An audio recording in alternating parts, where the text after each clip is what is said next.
Tôi tên là Triệu Thị Trinh. Tôi muốn cưỡi cơn gió mạnh, đạp luồng sóng dữ.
Cela faisait maintenant 12 ans que le fief était de fait entre les mains de Dame Jin Huan, l'épouse du seigneur Chiu Kuo-da, qu'elle tenait sous son emprise. Un jour, Chiu Ti-chin, à présent âgée de 18 ans, vint me trouver au lieu de ma méditation. Elle était haletante et semblait à la fois nerveuse et déterminée. Elle me montra ce qui ressemblait à une longue griffe.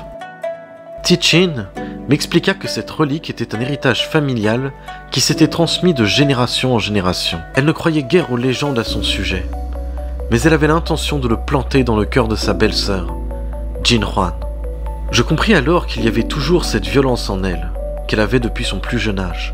J'allais la dissuader quand j'aperçus des bleus sur ses avant-bras. Lorsqu'elle s'aperçut que je les avais vus, elle tira les manches de sa tunique sur ceux-ci et s'enfuit en courant. Je compris alors la situation. Pendant toutes ces années, Jin Huan la maltraitait, et Kuo-da laissait faire, passif, sous l'emprise totale de son épouse. Après cela, Ti-chin disparut. Certains disaient qu'elle avait été enlevée. D'autres, mieux informés, pensaient qu'elle avait fugué. En tout cas, elle ne donna pas le moindre signe de vie pendant plus d'une année. Jusqu'au jour où j'entendis parler de bandes venues des montagnes attaquant les avant-postes et les convois Wu. Selon la rumeur, une jeune femme était à la tête de ces pillages. Tout le monde fit évidemment le lien avec la disparition de Ti-chin. Il se disait aussi que Shamoke, le chat sauvage, avait été vu à ses côtés participant aux attaques avec une grande brutalité. Le seigneur Kuo-da répondait aux rumeurs en disant que selon ses informations, le chat sauvage avait enlevé Ti-chin, se laissait convaincre qu'il le voulait bien. Quoi qu'il en fût, il s'agissait de deux personnes proches de moi. Ceux qui connaissaient mes origines ne tardèrent pas à me suspecter d'être derrière une nouvelle tentative de rébellion. Les rumeurs allant bon train, Chokoda forma une expédition et se rendit vers les montagnes dans le but officiel de neutraliser les pillards, et officieux de raisonner sa sœur. Dans le même temps, sans surprise, je fus appréhendé par 2 soldats qui m'informèrent que j'étais convoqué par Dame Jinhwan. Je me rendis donc sous escorte à la demeure seigneuriale, conscient qu'il y avait de fortes chances qu'il s'agisse d'un aller sans retour.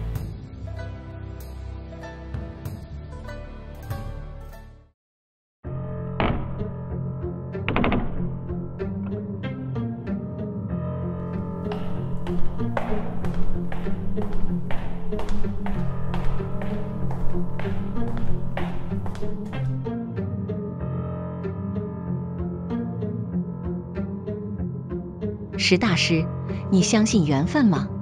我看到你年轻的朋友，我的嫂子，在不久的将来死去，她会因为她的梦想和虚荣的野心而被杀死，这是不可避免的。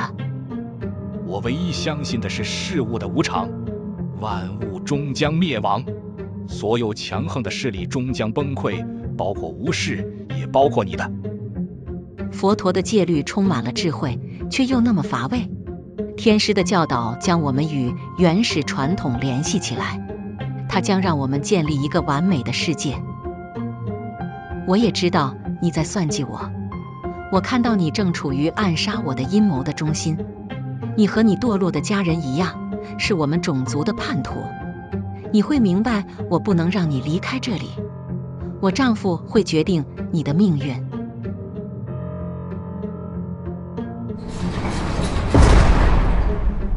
进到那里去，不要指望出去。